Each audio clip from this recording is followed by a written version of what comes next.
Quando nel 1516 il priore del convento dei Frari gli commissionò l'opera, Tiziano non aveva ancora 30 anni. La pala dell'Assunta, che da mezzo millennio decora l'altare della Basilica di Santa Maria Gloriosa dei Frari, è considerata tra i capolavori dell'artista.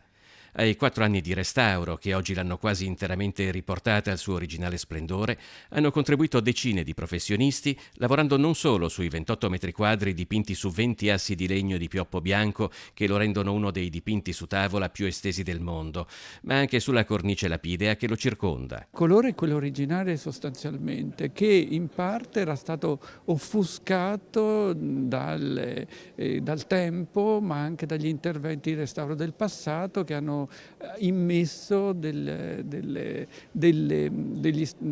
vernici pigmentate che impedivano di percepire il colore. Per esempio il rosso sembrava la stessa tonalità in 3 figure, in realtà Tiziano utilizza dei colori molto più complessi. L'intero costo dell'operazione, 670.000 euro, è stato sostenuto da Save Venice, organizzazione no profit statunitense che dal 1971 ad oggi ha contribuito a più di 550 restauri di arte e architettura a Venezia. Per noi è molto importante avere il legame tra l'oceano, cioè di esprimere la nostra amicizia per Italia in generale, ma Venezia specificamente. Chi sostiene Save Venice?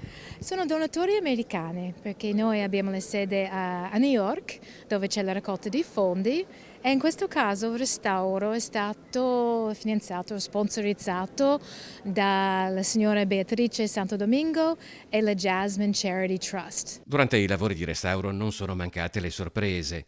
Per esempio sono apparsi 2 angeli con pennacchio che prima non si vedevano.